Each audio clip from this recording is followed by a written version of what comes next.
ऐसा होता है गुरुदेव जी कि हम 8 जन्म तक पीछे जा सकते हैं और देख सकते हैं कि हमने क्या गलत किया है? जा सकते हैं। आजकल तो इसको एक थेरेपी के रूप में यूज़ कर रहे हैं ना, साइकोलॉजिकल क्लिनिक में। कलयुग ऐसा कोई बुरा नहीं है। क्या त्रेता युग कम था क्या? क्या सतयुग में नहीं थे क्या राक्षस? कैसे कैसे हिरण्यकशिपु, हिरण्याक्ष ये सब थे। कोई घर में बैठ के हरिओम बोलते ताकि गला घोटने आ जाते थे। I really want to know कि when you talk to a terrorist, what is that one question that you asked to them कि how do you instigate that conversation? How does it go?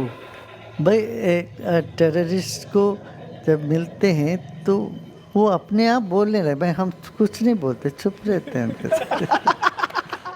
आज हम the real hits talks के शुभम गांधी, दीपक चौहान और पीयूष गुजर का स्वागत करते हैं, जो विभिन्न सोशल मीडिया प्लेटफॉर्म्स पे 1 करोड़ फॉलोअर्स वाले प्रसिद्ध यूट्यूबर्स हैं। उनके प्रभावशाली हिंदी पॉडकास्ट ने केवल 2 वर्षों की अवधि में तेज़ी से भारत के सर्वश्रेष्ठ में से एक रूप में मान्यता प्राप्त की है।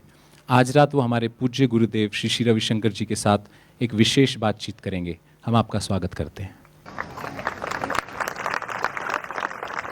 तो दोस्तों, स्वागत है आपका एक और मज़ेदार एपिसोड में। और गुरुजी, ये मोमेंट मेरे लिए पर्सनली बहुत स्पेशल इसलिए है क्योंकि मेरी फैमिली पिछले 20 साल से आर्ट ऑफ लिविंग वॉलंटियर्स हैं। और हम बहुत छोटे छोटे होते थे जब आप नोएडा आते थे और हमारा काम होता था, हमारे पेरेंट्स हमें आपके पास लेकर आते थे। हमारा काम होता था बस जाके गुरुजी के पैर छू के आ जाना है, फिर खेलना है। तो भाग देते, पैर छू के भाग देते, बिल्कुल प्रसाद ले गया, भागा। और मम्मी आके पकड़ के आपको बोलती थी, अरे झुको झुको, प्रणाम करो। गुरुजी, वो दिन है और आज आपके साथ यहाँ पर बैठे हैं और इससे बड़ी बात हमारे लिए नहीं हो सकती। इसका एक और भी रीज़न है गुरुजी, हम लास्ट 2 साल से पॉडकास्ट कर रहे हैं, तो हम ये सोचते थे व्हाट नेक्स्ट, अगला क्या करेंगे। तो हमारे माइंड में था कि कभी हम लाइव पॉडकास्ट करेंगे लाइव ऑडियंस के साथ, पर कब करना है, कैसे करना है, ये कुछ प्लान नहीं था। और आज भी हमारा जो पॉडकास्ट था वो एक क्लोज इन्वायरमेंट में होने वाला था, पर आपने हमारे लिए एक नया रास्ता खोला और ऐसे खोला, उसके लिए बहुत बहुत थैंक यू गुरुदेव। हम अपने पॉडकास्ट पे टॉपिक पे इंटरनेट पे आजकल लोगों को डार्क एक्सपीरियंसेस, भूत प्रेत, एग्जॉर्सिज्म स्टोरीज सुनना बहुत पसंद है। लेकिन आपकी हमने एक वीडियो देखी थी जब न्यूयॉर्क में आपसे एक एंजल मिलने आई थी, आपने उसके बारे में इंस्टाग्राम पे डाला था। तो आज हम चाहते हैं कि अगर आप कुछ ऐसे, और हमने ये भी सुना है बहुत सारे ग्राम देवता आपसे आश्रम में मिलने आते हैं, अगर आप कुछ ऐसा इंसिडेंट या स्टोरी, कुछ पॉजिटिव एनर्जी की हमें बता सकते हैं, कुछ एक्सपीरियंस। हाँ, बहुत सारे।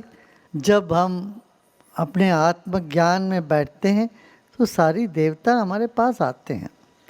तो ये तो देवताओं का यही वो है ना, श्लोक बोलते हैं, ये द्वारे निखिल्या नीलिम्प परिषद।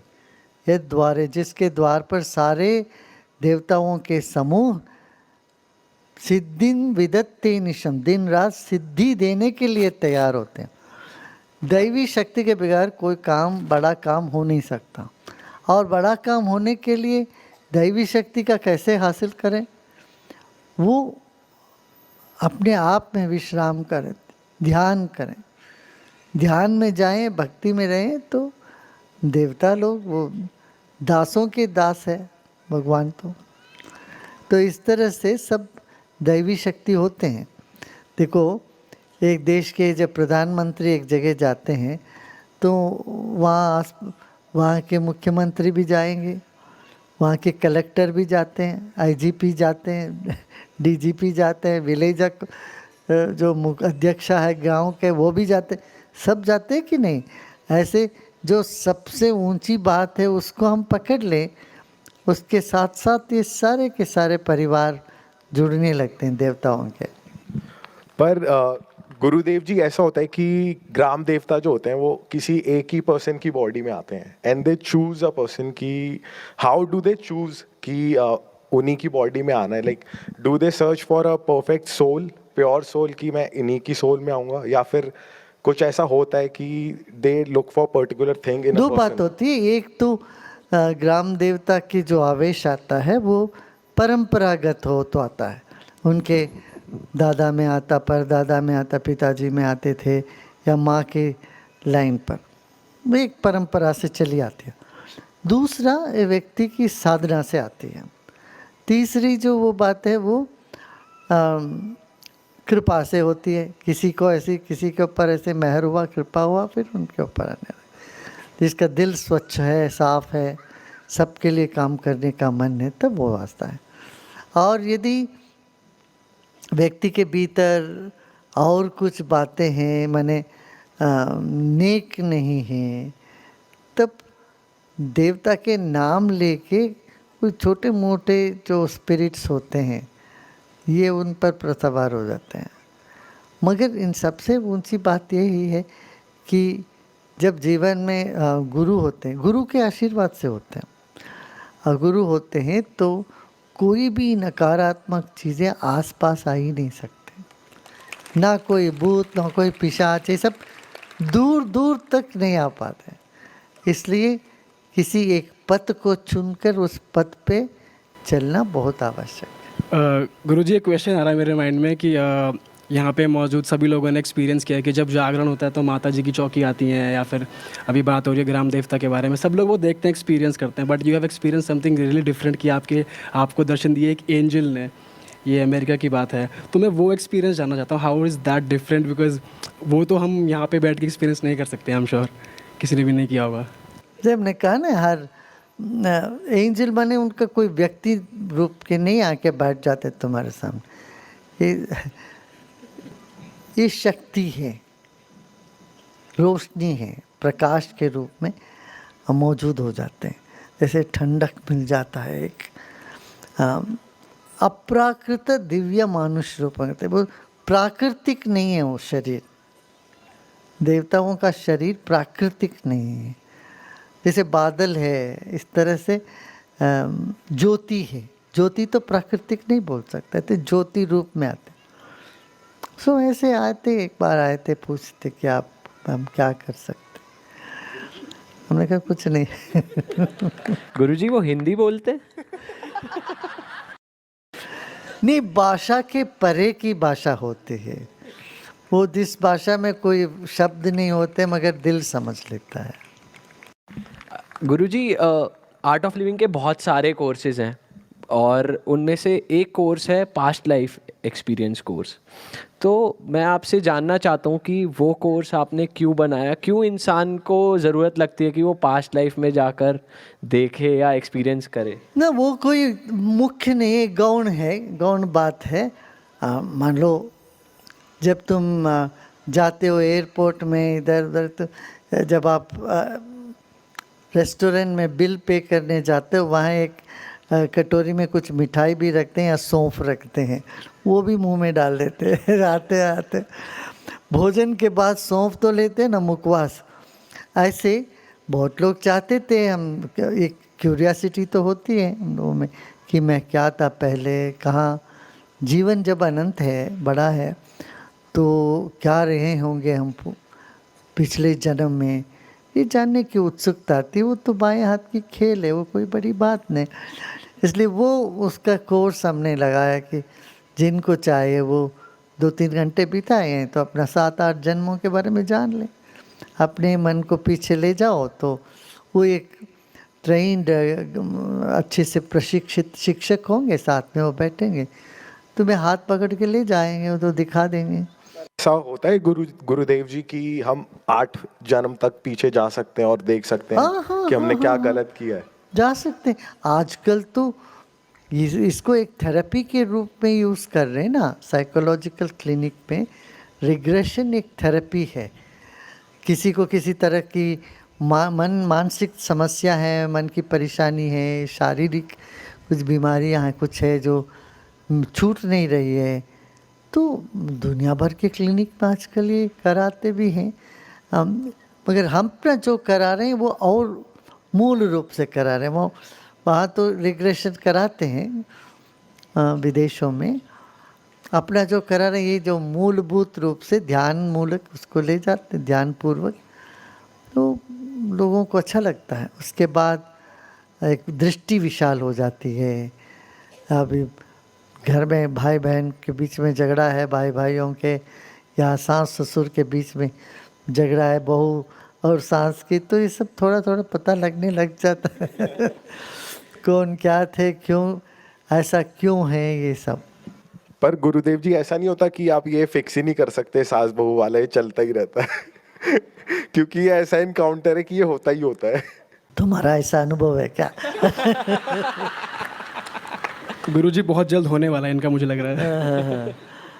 गुरुजी नहीं, ये तो बात है, मगर उसको देखो, जब बम्पी रोड में जाते हैं, थोड़ा सा सड़क तो बम्पी होती है तो थोड़ा सा जर्क तो मिलता ही है वहाँ पर, मगर इतना भी बम्पी नहीं होना चाहिए गाड़ी पलट जाए, तो वो ठीक है। इसलिए ये सब साधना ध्यान करते रहे तो हर तरह की समस्या को हम सुलझा सकते हैं। गुरुजी आप क्या थे पिछले जन्म में?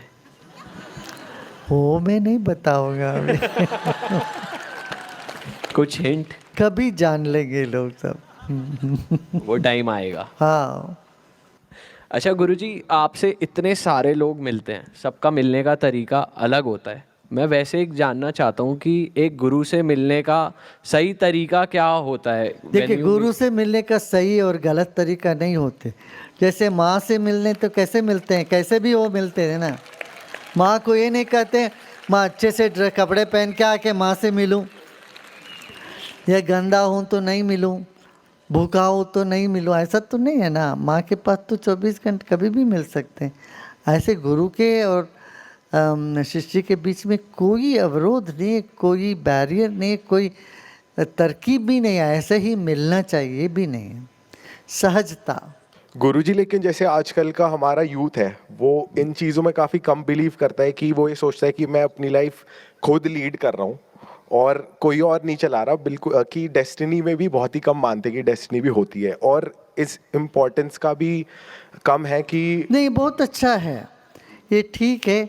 खुद पाँव पर खड़ा होना है, मैं खुद ही सब करूं।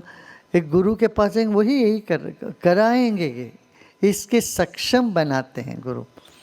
देखो, आप फुटबॉल खेलना हो, क्रिकेट खेलना हो, तो भी एक कोच की ज़रूरत पड़ती है ना भाई।